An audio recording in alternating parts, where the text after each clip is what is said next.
G'day legends, welcome back to Roadside, presented by Zwift. We are back again for our fortnightly show, and we've got a big one coming up, Tommy, some breaking news as well, and we've got some secret goss for that. We're going to be unpacking Roubaix, of course, on Super Sunday. We've got Remco coming back and a big change at the Tour de France this year, Tommy. Huge show ahead of us. Yeah, and that's not actually the breaking news, is it? It's not even breaking, it's broken, but we're going to regurgitate it, dissect it. The way we do it, with the real stuff, with the real goss. But You've been busy today, putting in phone calls while you've been on the tools. What's going on? You know, I was you're pulling out all the networks. I was, mate, dialing all the contacts. I was calling favours they were owed to give me the goss. But yeah, super cool. It's been a good day. Been a good week, Tommy. It has. Weather's been beautiful over here. We've got Easter coming up too, which means holidays for everyone. I'm sure so many people out there have taken that 3 days in the middle. Have you?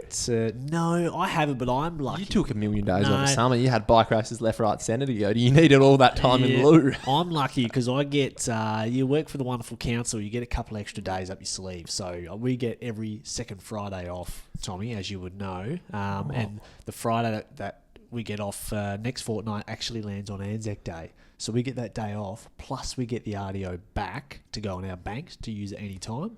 And then we also get given Easter Tuesday as an extra day in lieu. So by the time I get through Easter, I'm going to have 2 days extra than I started with. So I'm pretty happy with that. Woe to be the ratepayers who are in the city that you labour for. I work over and above, mate. I work over and above. Don't you worry about that. But what about you, mate? You're in the mix of planning a Bucks party. My wedding season just does not seem to end at the moment. Hey, I've had a fair few the last couple of weeks. They've been double stacked and they're painful.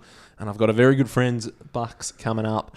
I think he listens to this show. I think he does. Did he give you any rules as to what not to include? No. There'll be none of that. It'll be a lot of fun, though, but we're planning a bit of an extravaganza because that's what he is, this mate of mine. So, look, we've got the planning committee, me and a couple of mates. Okay. And the Brains Trust, as you can imagine, putting together an elite operation. Okay. Yeah, so that's been me, mate. But any entertainment? Yeah, of the good kind, my friend. None of you get your head out of the gutter. I said strictly no for that at my Bucks party, mate, because I'm a clean operator. But make sure you follow us on YouTube and socials, and of course the podcast players as well. We've got a new little setting going on for our video audience as well. So thanks to everyone who's been watching on YouTube, and let us know how you're watching too. Are you watching while you're on the turbo on Zwift? Are you watching while you're just at home doing the chores? I'm interested to know what is the setting that you guys are watching us on YouTube. You'd have to pay me to listen to this on the turbo. Oh, mate, I love it on Zwift. You can try the new Zwift Roubaix stage that dropped, by the way, Tommy, thanks to our good partners, Zwift. About time they've got a cobbled sector and sectors now on Zwift in the France world, on the France map. And I think everyone would agree that's been on Zwift so far, the France map kind of sucked. Because why did it suck? It was barren. The only thing he really had was one of the big climbs there. I can't remember what it was called now, but Sarah Gigante has the QOM she did for a long time. It's a proper climber. It's one of the big ones. So we've got Alpe d'Huez Zwift, which is Alpe d'Huez, and then the French one it's Mount Ventoux on Zwift. But apart from that, you wouldn't really ride the France map. But now, thanks to the new routes added on the French map with the Roubaix sectors, you've got a reason to check them out. So go check out Zwift. We absolutely love them. Yeah, we do. And it's time to talk about Roubaix. This is Roadside, presented by Zwift. So, Tommy, Roubaix on Saturday and Sunday, the men's and women's double. How good was it having back-to-back Roubaix racing? Yeah, it's very good. It's an extravaganza, isn't it, of just cobbles. I think it's the way to do it, and I think Flanders needed to take a good hard look at themselves in the mirror and say, no, look, we understand we have, 750,000 people on the side of the road for Flanders on Sunday. Yep, great, chapeau. But having 2 races across the weekend, that is the way to do it, in my opinion. Simple question is asked the Flanders organisation, do you like making money? And if they say yes, well, then you say, well, put a day, put the women's on the Saturday. That's as simple as that. You'll make almost double your money back. We had Pauline Ferrand-Prévot. Oh, how good was she? Take out the win with a solo one-shot kill attack. Kopecky in that race, she kind of blew her doors off at the start. And she was doing a lot. she was doing a lot, but I think she might have been a bit overconfident in how Marianne Vos was going, because Vos was able to manage and respond to every single Kopecky attack. And to be fair to Vos, she was in nowhere form for the whole start of the year. And I think Kopecky might have thought Vos wouldn't have been able to even be there in her current shape, but I think that really got to Kopecky. Yeah, it was a little bit rattled because there was that move that just went, and then when Kopecky was away late in the finale, and it just wasn't going, was it? Oh, she couldn't get away from Vos, and then another thing as well is what we saw throughout the summer. Dygert, she was kind of the cornering and the cobbles is not her forte, but positioning and handling of the bike. But every time a move went, it slowly got glued back together. Kopecky and Vos would be away, and Dygert would be slowly bridging it back together. So I think SD Works and Kopecky herself, they underestimated Vos and they underestimated Dygert, and then Pauline Ferrand-Perot when she made her move. Yeah, and her move was wonderfully timed. It wasn't even on the cobbles. It was off in between when everyone sort of has come up for air. Yep. When they got off the cobbles, quite literally, the Jumbo put the Visma riders put more air in their tyres. And they, she hit out, and it was amazing to hear her story as well. Hitting the cobbles only a couple of days before, for pretty much the first time, and she said Vos just left her for dead. Oh, yeah, It just shows you the talent that the Olympic mountain bike medalist is. And she said she was sick as well a couple of days before. So they all say they're bloody sick. I mean, it's they all say they're sick. Pog was saying he was sick. Van der Poel saying he's sick. She won the race. So Pog's probably sick because he's doing a million races full noise trying to compete against some of the other filthy freaks in the peloton. Pauline Ferrand-Perot now has a cobble on her pedestal, and as does her partner, Dylan Van Baarle. So that's a pretty good couple as well. And now what made me think we just need Megan to get herself a State Kermesse Masters title when she's eligible, and we'll have a pretty strong household. That's good stuff. You love the low-hanging fruits, don't you? 30 to 35. That's the hardest age group you can compete in, except when you get to the 60-65 doping category where you just go crazy. What? This year, I'm 29. I'm racing Masters with you, mate. We're bumping bars.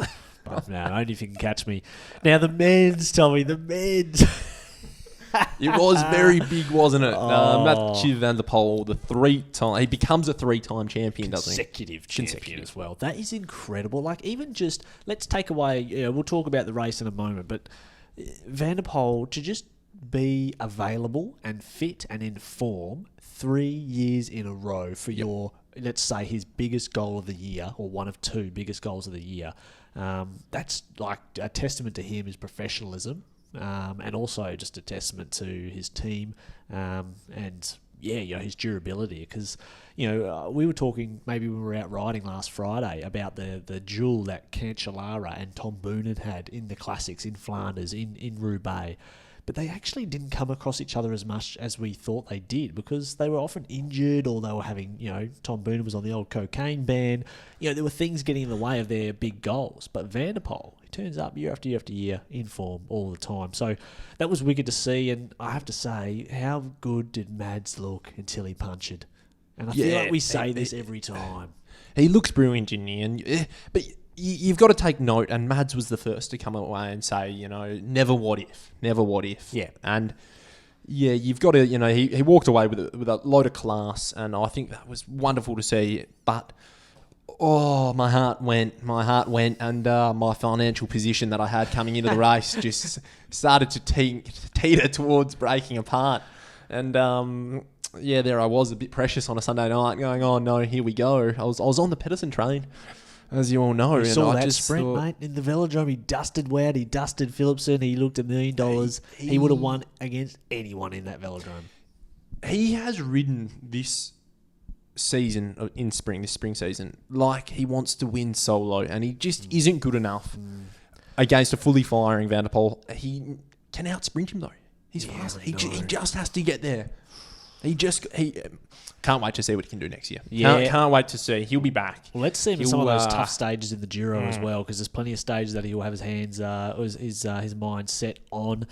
Pogacar, I think you can say, what a beautiful ride by the world champion. I mean, it's exactly what we expected from him. He gave his absolute heart and soul. He positioned himself perfectly, but how much energy did that cost him? He just looked magnificent. And what about that attack? I think it was after they came off the Arenberg, Tommy, and Van der Poel attacked at the perfect moment. He got separation, and I think Mads had just done a little attack himself, so he was kind of cooked.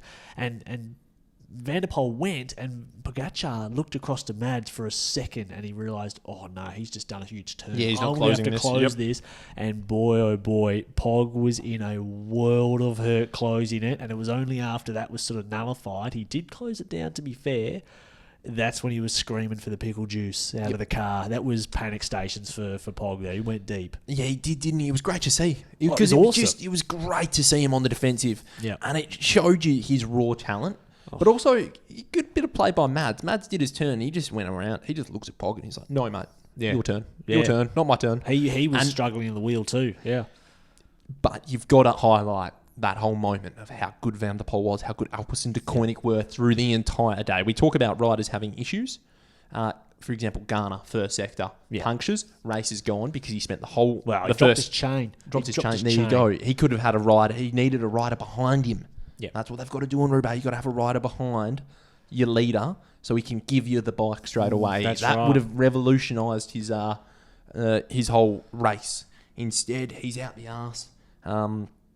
So you got to be in positions like that. And everyone had bad luck, but when you can mitigate where your bad luck is and when, that's how you win. Van der Poel, he still had some bad luck in the last couple of kilometres where he needed a bike change. Yeah, he did. But safe as houses then, wasn't it? Another testament to who we're dealing with here. Like people who might have only just started professional racing in the last 5 or 6 years following along, you just wouldn't have seen the era where the Sagan era in these races with Van Avermaet and Gilbert. If that move that Van der Poel made happened, the group of favourites, they'd be looking at each other. Nobody would have made that chase that Pogačar did to close it down. It would have been race over. Mads, Pogačar, Van der Poel, they never shy away from a turn. They always respond to attacks. They even try to go over the top. These guys don't care about saving energy here. They want to really just go to a stand-up, no gloves fist fight and just see who comes out on the top. And there's no one who just shirts work. There's no one who his last wheel just head down. I can't pull. Yeah. They're pulling all the way through, and you could even see that when Stefan Bissiger from he was pulling turns. Not the Koenig from AG2 Decathlon. And Decathlon, and he was rolling through, and then he just went bang. He threw the anchor overboard. They hit the next sector, and he just blew up royally. Amazing bit of bike racing over the weekend. Roubaix, it always delivers. There was the threat of wet weather for the men. The women, they were in dry, dusty conditions. There was a bit of moisture on either side of the cobbles, and I think that also had a bit of an effect on the run into the first sector. We saw carnage. Year after year now we see the first sector of Paris Roubaix, the first sector of cobbles after about 100 kilometres raced, is the most important sector of the race. It sets it up. If you're at a position there, or you have a mechanical there, you are gone. It's over. Like you saw, all the big favourites were there. Garner was really well positioned. And he dropped his chain like an absolute Gazalenka, And then, like you said, his team Ineos rode the first 100 kilometres to perfection. Ineos were the front. Yes, Ben Swift. He was there again, dialing in at the front. Yeah, Turner was there, but Swifty was the one telling them where to go. You could see that up front. And then Garner, once they got back, he obviously had a positioning issue from then on because he was nowhere to be seen after that, which was a shame. It was, wasn't it? Like, because I really felt like he was going to be able to influence the race big time in the tail end. Yes, yeah, but he wasn't there, and for whatever reason, I think there might have been a bit of fear involved, and we just don't know. But Tarling flew the flag for Ineos for a while. He's looking pretty good. The self-professed big ring specialist. Who else? What other teams impressed you just as a unit over the weekend? Astana were great. They were bad luck with crashes and idiots on the road taking them out, but Teunissen was great. Fedorov, what a ride. What was he, under 20... under 23 world champion, or maybe the baby Giro winner or something like that. But he's got the Summer Asian Games at the top of his palmarès. If that speaks look volumes, back no, I will. He would have won a really solid race, the World Championships Men Junior. So he's turning into quite a unique rider. Case Bowl was there as well. He had to give his bike away, or he had to do a bike change, I think, at some point. He did. He certainly did. Fedorov, I was actually backing him pre-race. Yeah. And I thought, he's coming in. He's had a great, campaign. He's been at sort of top 10 mark for these races, E3 and the likes. Him and Toynerson and Ballerini, Davide Ballerini, they just as a unit, those three, I was really impressed. Ballerini, fantastic. I was really impressed. It was something to take note of. Absolutely. And, some of the early break is still so important, isn't it? I mean, the early break is just key. If you want to get ahead of the racing, every year we see someone or a couple of riders make it into the top 10 after starting in that break. And who was it, mate? It was Jonas Rutsch and Marcus Hugard. So they went long from Intermarché and Uno X, respectively. The Danish champ? Was he Norwegian champ? He's got one of those flags on him. He certainly does, mate. He certainly does. I'm going to say he is Norwegian. If you go to Uno X, where are they? They had an interesting jersey. You couldn't miss it. There he is. Just down there, number 83. That is a Norwegian champion, yes. Hugard. A huge unit as well. It was interesting. We even saw Christoph flicking around for the break early on as well. Yeah, so as soon as I saw that, and I thought, the team's going to be really active today. And sure enough, you're speaking of you're passionate about the big units, particularly at Roubaix. They just come here in tenfold. The Scandinavians. Well, I saw a graphic today. Actually, the top 10 of Roubaix. There was only one rider under 70 kilos and only one rider under 180 centimetres, and it was Pog. The rest of them were all 75, 80 kilo beasts, mate. Is he going to win this race one day? A lot of people. Sean Kelly rode up today. The great Sean Kelly. He said Pog will win this race. Not when Van der Poel's racing. Well, Pog's slightly younger, but Van der Poel. There could be years where they miss it for whatever reason. You crash in Flanders, you're not racing Roubaix. It's as simple as that. So you never know. You never know what happens. But as long as Van der Poel's there, I'm not sure Pogačar has a chance. But what about Oscar Chamberlain? The man who came second in Paris Roubaix Juniors a couple of years ago in his junior year. He's in his Neo Pro year with AG2R Decathlon, and you're expecting a Neo Pro going into Roubaix for the first time to DNF. But he finished well and truly in the finishers list around the 80 mark. That's a pretty good sign. Yeah, it certainly is. On the Australian front, it was a difficult one, wasn't it? Chamberlain, he was there to do a job for Bissiger. Rightly so. There weren't many others, though. Yeah, there was Scotson, and Scotson had a nasty crash as well. He hit the barrier. He hit a hay bale head on. The poor bloke. He can't. He needs to find the rub of the green somewhere. And there was one other Australian who I'm unaware of. It was Eddie, I believe. Eddie. Oh, Pat Eddie from Picnic Post NL. Jeez, their team's in trouble. He was a DNF, and it was hard for the Australians. Well, they were out the back too, which is even more carnage. It looks carnage at the front 50 riders, but the back 50 are, oh boy, even more messy. And what's this fact you've got written here on the sheet? First time, what's that fact? So, don't you give me the eyebrows on this one, mate. Hold up here. It's the first time that you've had the same podium with the same riders from Flanders and Roubaix in the same year. The first time? Yeah. Think about the variables there, mate. The same riders, so it's the same podium. Ever. That's impressive. Yeah. Very good fact. Okay, I like that one. Wow. Okay, good to know. Let us know, who are your favourites from Roubaix? Who do you think raced out of their skin? There were so many riders who did. We want to know what you guys think, so chuck it in the comments. Riders that stood out to you outside of the obvious ones. Tommy, we've got our FE Sports Roadside news with the big Herald Sun Tour news, Tour de France news for this year right after this. So, Tom, the Herald Sun Tour has been announced. It is back. All the media stuff was happening today or yesterday as well, with some news articles going up, all paywall articles, so where are the other people at? about the big race. It's been a famous Australian race for around 68 years, and it's launched the careers of some of the biggest names, in Australian cycling, particularly, the real historic old figures like your John Trevorrows, all the big ones, your Scotty McGrory's, just all those big hitters back in the day. The Herald Sun Tour, it launched their careers, and we've seen Chris Froome be a winner. Jai Hindley announced himself on the GC front as well in that race. And after COVID, it had a big hiatus, and it's back, and it's going to be in Ballarat in 2026, Tommy. And we've got a few scoops as well. So you've been on the blower today. This is what you've come up with. The press release, it was sensational. They had the MPs and the Steve Dimopoulos, the Grace Brown, women's race director, the Victorian McGrory, sports minister. They're all there, so they all cashed in on this, and rightly so. We want to see that because we want to see money behind the sport, don't we? And this is a really huge step forward because over the years, and this was sort of around my time as well, the continental Australian scene was alive and kicking because you had the Herald Sun Tour. So Navitas Satellus over here was a massive team. And they're a continental team. They had guys like Wes Salzberger on the list. And, Patrick... and the big draw was if the top domestic team would get a ride in the Herald Sun, and then you get to race against the World Tour teams. An incredible lure.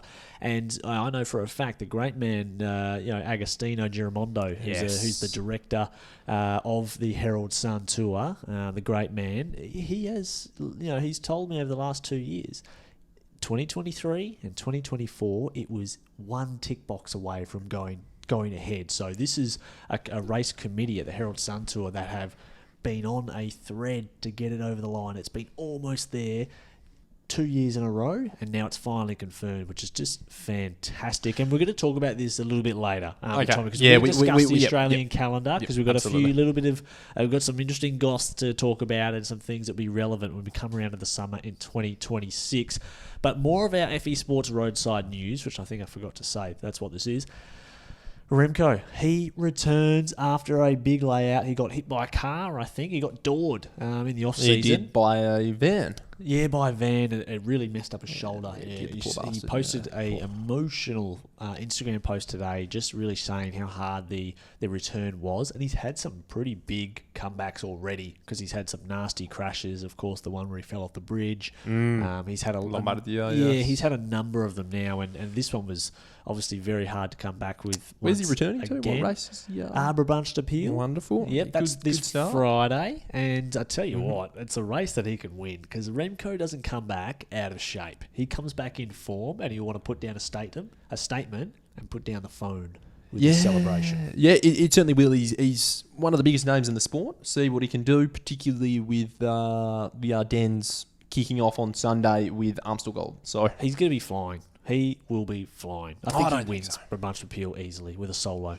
That's my thoughts. But more importantly, we want Remco to return to his best, because he is someone who, at the Tour de France, he can be another challenger to Pog, to Vingegaard. We know his climbing might not be at their level, but his TT keeps him in the game, and he is someone we haven't yet seen the very best of. And he's the dual Olympic champion, Vuelta winner. Yeah, no, he adds value to any start list that he joins. Do you like him? Yeah, he's grown up a lot. Personally, and never met the bloke, never had anything to do with any of that sort of unit or anything over there. I don't know, he just comes across as like the big Belgian hopeful, and I've always kind of gone, far out, mate, I feel sorry for you. Lefebvre's pumped him up and gone, we're going to win the Tour de France, and he's the man, and I've kind of gone, you've had it hard right from the get-go, and I think he's made it difficult for himself publicly. I like his attitude nowadays of like, let's just enjoy it. Let's, get back to racing. And I think he's, I think he's grown in the public eye. He'd be a Giro winner too, wasn't for COVID too. Remember, he was leading the Giro and won the final TT, or the TT mid-race, and he had COVID in that TT, and then he had to go the next day. So he would have been a Giro winner as well, I would have thought. But I like what you're saying. He has grown up a lot, and let's hope we see him back to his best this year. Now, speaking of the Tour de France, Tommy, This year, this has been one that's really accelerated off the back of the 2024 Paris Olympics and an amazing circuit that we saw during of course that amazing Paris stage, of which Remco won with that fantastic shot of him underneath the Eiffel Tower. The Tour de France are going to change the final stage, the procession that is the Champs-Élysées, the Sprinters World Championship, the final stage 21. It will be changed this year at the Tour de France. And the mail is that they want to include, this is Christophe Prudhomme, he's really the one driving this. They want to include the Montmartre, which is the climb they used in the Paris circuit at Went the up Olympics. to the church, yes. Yep, that steep climb. They want to include that in a circuit for the final stage. Yeah, interesting. Don't know if I'm about it. I liked that circuit, don't get me wrong, but obviously that circuit was, that circuit that was used was for a one-day race to win an Olympic gold medal, where this is, the traditional finish to the Tour de France. I don't know about it. The finish for the Tour de France on the Champs, it's been around since, late 70s, 78? Yep. So I think, realistically, I hope it has the same sprint finish. I don't know if they can work it in. Great. But how does this play around with how it works? It's a procession to Paris. Yellow's been sorted. It's always been the stage that's up for grabs. And it's always been noted as the sprint world champs.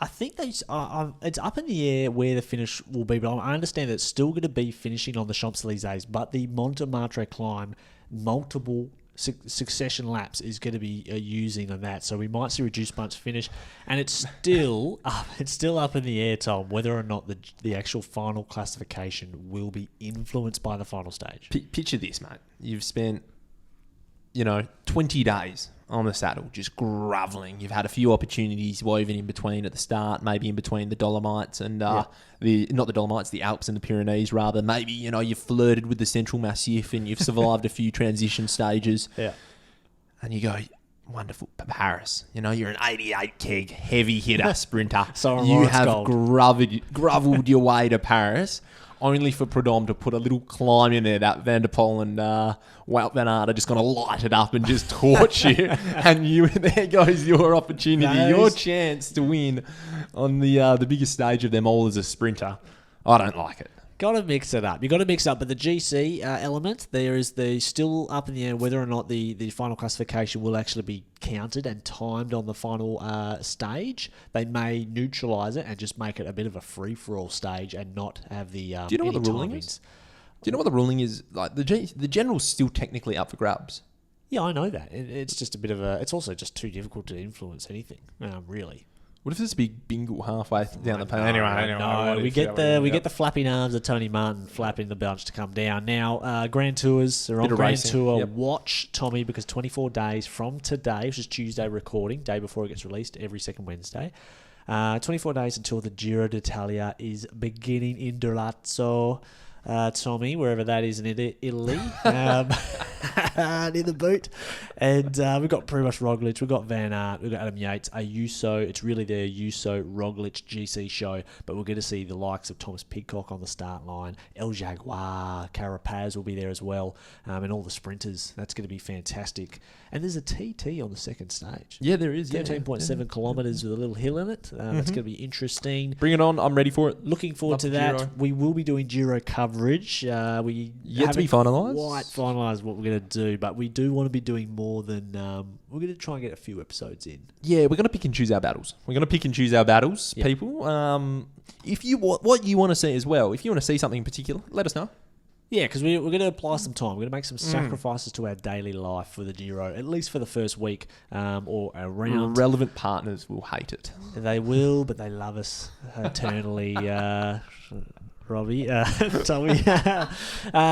Almeida, he won the Basque Country plus two stages. He's, let's not forget the Oracle, as they call me, Tommy. My pre-season prediction was Almeida to rise to another level. Now, I don't care about this race, but who did Almeida beat? I can't tell you. Exactly. That's care. How people... I don't care, but... No, but interestingly enough, though, it shows you how the World Tour peloton, particularly even DS's and the big contenders, have viewed the Basque Country after that this crash year, after the last crash year. last year. Yeah, That that's ended, right. that where the big names went down. So My point is that Almeida, he has gone to another level. We see it in the Tour, and this is only his second ever European stage race win. shows how hard it is to win, mate. It's It is. bloody hard. It's so difficult. UAE, they mopped the floor at Basque Country as well. Del Toro, he was always 1-2. They took the mickey. Yep. They did.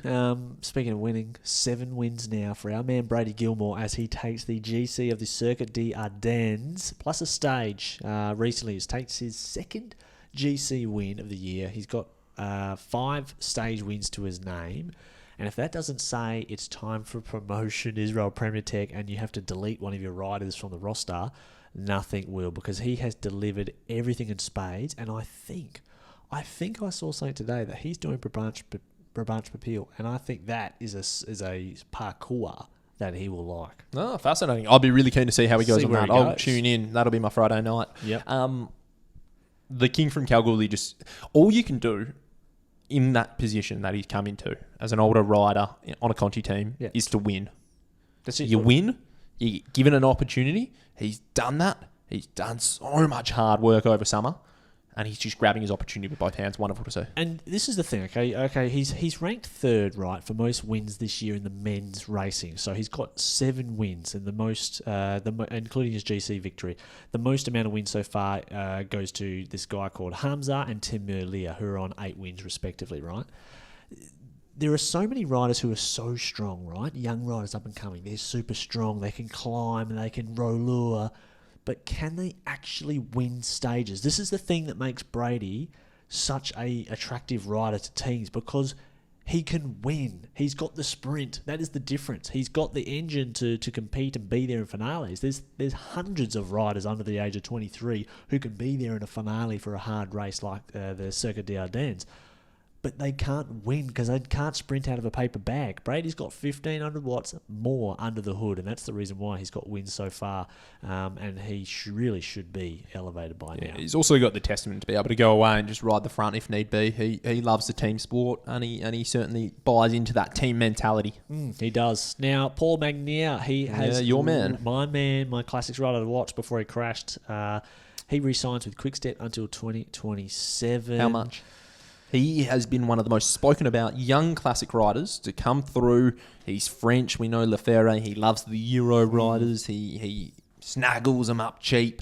To re-sign on a big deal on this, how much is he paying him, you reckon? Quickstep need him. Is it north of a mil? He needs them, put it that way. Because they need... It's definitely north of €1 million. It'd have to be. They need him because they have no winners in their start line right now. I reckon it's south of that. I reckon Lefebvre, I reckon Quickstep, they just churn and burn them. Well, I don't think you can do that when they're not getting the wins. Remember, it used to be 50, 60 UCI wins a year. Still get the wins. They still win the Paris-Nice because of Tim Merlier. Tim Merlier is saving this team single-handedly. He's the one getting the huge... He actually might be getting unders Merlier. Yeah, absolutely. But, Paul, it's a good sign for Quickstep and just keeps their flame alive. And the final one, speaking of Belgian Where'd setups, you pull this from? No. Before you say, where'd you pull this from? This rumour, I can't reveal my sources, but let's just be clear about the things that I spit. The accuracy is on.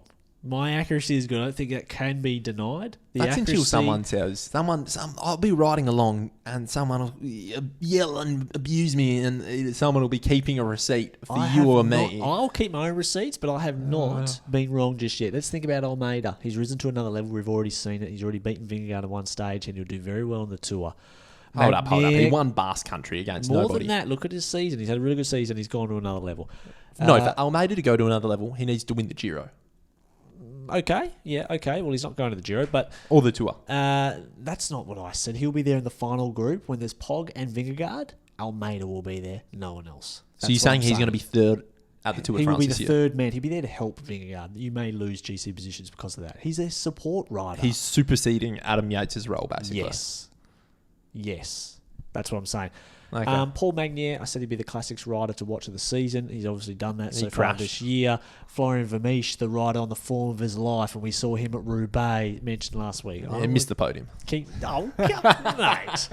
I'm just saying, I'm not pulling out of my ass. These are accurate takes. No, they're good. They call me the Oracle for the reason, but at the moment, this one I'm not 100% sure on, Tommy, but I'm pretty confident. Where's your barometer at?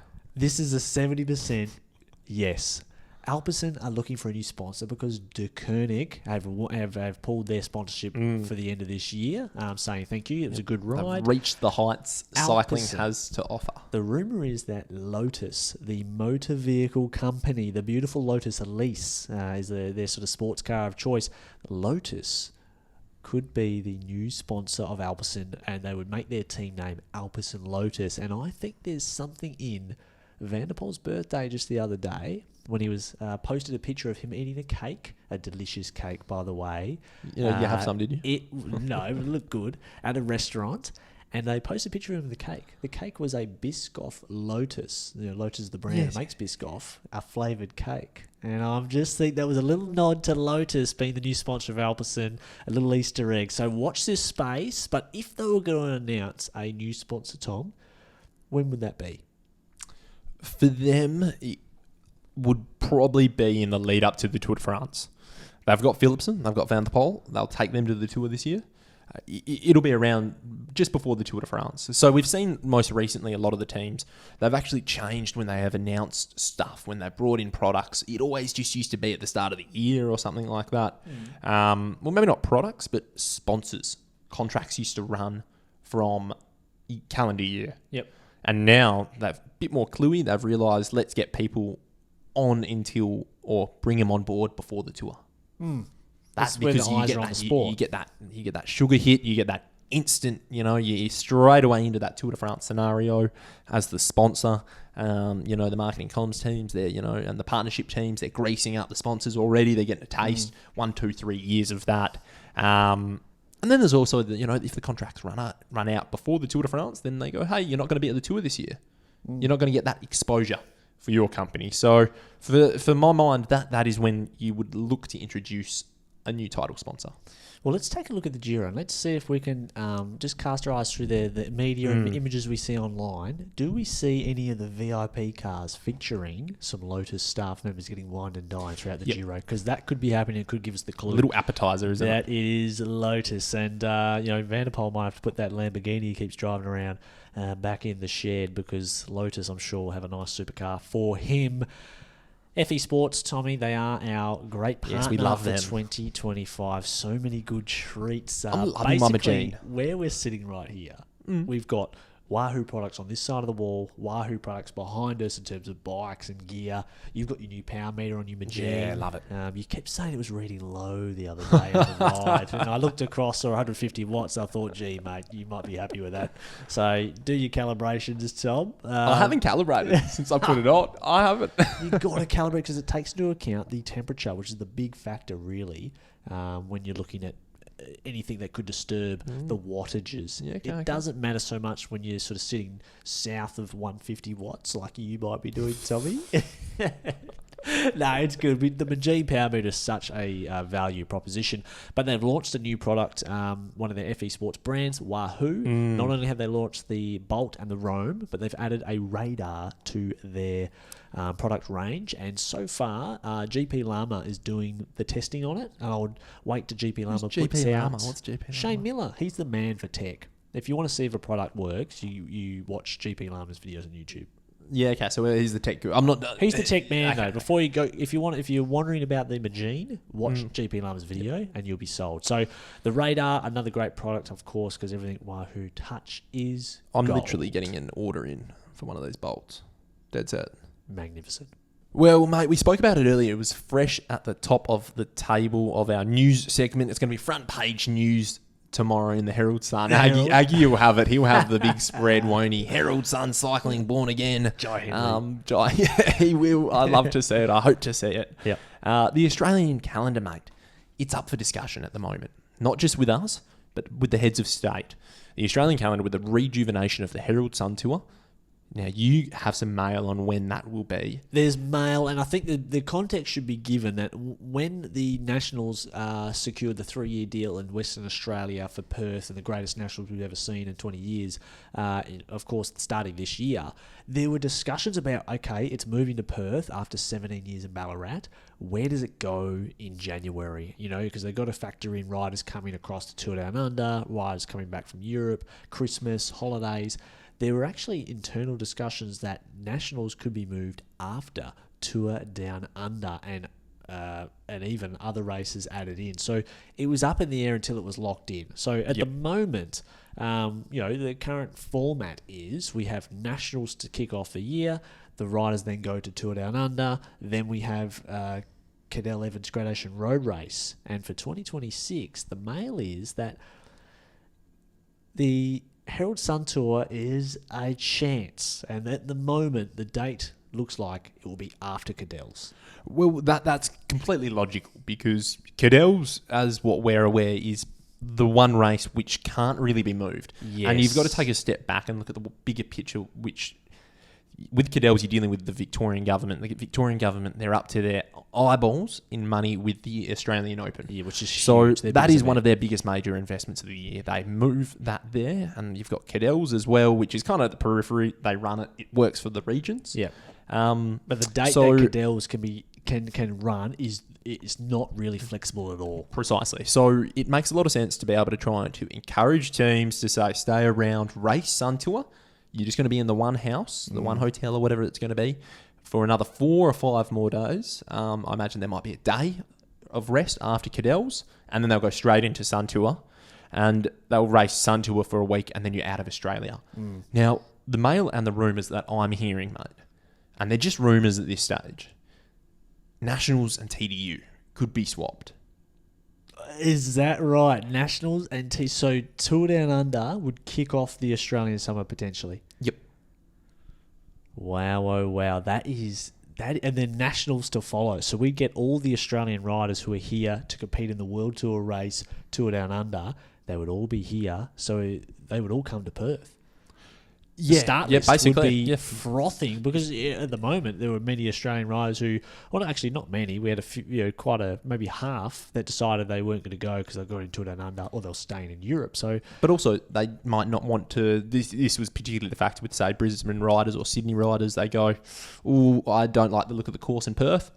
I'm not going to fly all the way across the country." Yeah, because it is a bit of a commitment. It's a time and it's a bit of a kerfuffle to figure out 4-hour flight. Yeah, I know. Yeah. We look at it that way, but the riders, take for example, Brody Chapman. You've got to have someone come across, help with your TT bike. Yep. Precisely. You got to get the house and everything. So there is that element of challenges, and they may just go, look, don't worry about it. I just want to stay at home, enjoy my summer, and then get back to work at Tour Down Under. So if you're going to be doing it this way, it's not the end of the world. That's interesting. There's a lot of events. You're already on the road. You already got that team infrastructure. That's true. So let's watch this space. There's a lot of discussions are going in. It's not all about just picking the date you want to go for these race organisers. The government's involved, the parties that need to be in place, main roads, all those sorts of things. There's so many factors. So it's not as simple as just choosing dates. But if they do, if they were to have I love having an extra race. To be honest, I love it. Add an extra race in. I like anything that could bring more of a pool of the best Australian riders to Perth. Yep. Watch Nationals. That's great for us. I think Nationals this year showed how good it was. I think there was a lot of questions about the course. People say it's going to be too easy. Yeah, there it was. They're coming across dribs and drabs, and that wasn't even a hot day either. It was only 30 degrees. That was a mild summer's day. Yeah, it was. So you got a proper day, and it could just be carnage out there. So it could go either way as well, though, with the Nationals. But yeah, anyway. Good for the Australian summer, and let's just hope. Now, I don't have... Well, there's a little bit of mail on this, secret source, but let's just say, not in the next 2 years, but the Bay Crits are not dead. Oh, that's good. The Bay Crits are not dead. So let's just say this. If the Herald Sun Tour can lay dormant for 6 years in return, you bet your roadside butt that the Bay Crits can also return. So just keep that in the gun as well. And speaking of in the gun, Tommy, we're bringing it back at the moment because there were a few things on the weekend we want to address. The In the Gun segment is back and we've got a new sting. This is In the Gun. Don't stand on my dog or I cut your head off. Fuck you! 3 against 1, it's not a big surprise. I think it's normal for people if they go on the toilet or not. But yet you said that I am the cancer. First few corners, I cornered like my wife, and she hasn't ridden a bike for 12 years. My In the Gun for this episode, Tom, and of course to remind everyone who's just watching, the In the Gun segment is where we line up someone and go, you got to do better than that. you're an idiot, just someone who just needs a spray, basically. And mine goes to the numerous amount of Swanniers or Swannies or team helpers at Roubaix who caused crashes in the men's race in particular. It was actually a joke. There were bumbling Swanniers on the side of the road, dropping bidons in the feed zone, then going to pick them up in the middle of the race, causing huge crashes. One took out Mike Turnison, who somehow... wasn't that David Ballerini? Ballerini, who was in great position. One took out his race and destroyed him. Another took out Sylvain Dillier, who... They were just ridiculous moves by putting themselves in the thoroughfare part of a race circuit, just with no... I know they're trying to do their job as best they can, but these guys are experienced professionals. And they're not all professionals at Well, Roubaix. Yeah, well, you need to get because of the sectors at Roubaix. The staff and the team they run out of they run out of staff because of the numerous sectors. Yeah. So they're roping in Uncle Fred and Auntie so and so to come down and stand on the side of the road. Wow. So I'm not having a crack at them. It is a hard thing to do. It is hard. It is bloody difficult. But there were some really bad crashes caused by Swanniers, and so they just need to pull their socks up a little bit, mate. And that's why they're in the gun for me this week. That's not bad. It's good. It's strong. I don't like it. I don't mind it. Who have you got, mate? Who's in your gun right now? Mate, Who's holstered? the absolute Gary who threw a water bottle at Van der Poel's head as he went through. The story that's emerged over the course of the weekend. The winners, the wonderful stories of everyone conquering the pavé, but some dickhead, some malacca, and I'm sure he regrets his actions as well. Well, he does. He's tried to turn it. He's turned himself in. Yeah, so he's thrown. What he's done, he's thrown a full water bottle at Van der Poel, at his face. At his face. Van der Poel spoke about it quite strongly with conviction in his press conference. So he said he wants to be charged with manslaughter. Yep. So, and Alpecin de Koenig, his management and the UCI are actually saying, we want to go hard at this guy. Yeah, fair play. You just cannot be doing this sort of stuff as well. And this guy, he came across in a chartered bus with the Matej Mohoric Cycling Club. Yeah, the Belgian fan club. Who have no affiliation with this guy. They just were trying to sell tickets on a bus, And they contacted him and they said, mate, you got to turn yourself in. Good. Otherwise, we're going to turn you in.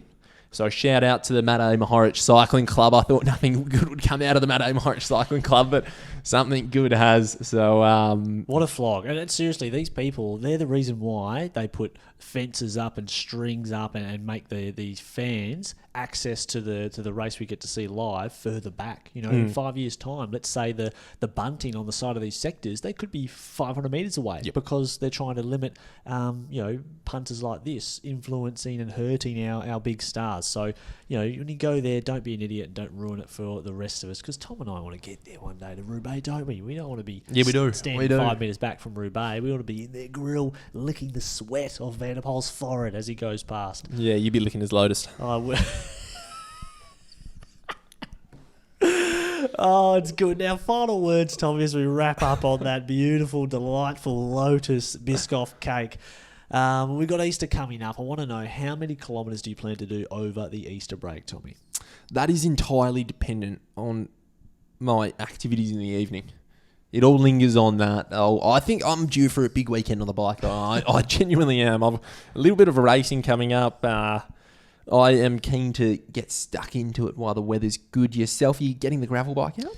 Yeah, we're doing a bike packing trip, Megan and I. Okay. We love doing... this is the gravel season for us. So once it hits this part of the year, we start to plan weekends away where we just go and ride, stay in a shitty pub or hotel, and then ride back the next day. Wonderful. Like so we're going back to York. It's the happy hunting ground. I actually proposed to Megan in York in a sea of canola. Beautiful, so aren't you? The romantic darling. Yes, and we'll be sharing a beer or two at the stinking Settlers pub at York. So it's not a bad pub. It's all right. It's not too bad. It's got that, that old heritage vibe about it when you get out there. The weather's going to be good for it, mate. That'll be wonderful. Oh, God. It's going to be great. Now, we've got, we're going to have a Giro preview coming up as well, Tommy. A Liège preview. I guess we'll do a preview for it's a monument. Liège. As much as your disdain for the Ardennes. Last on the list. But we will do a preview. And, of course, the Roadside Fortnightly Show will be coming up.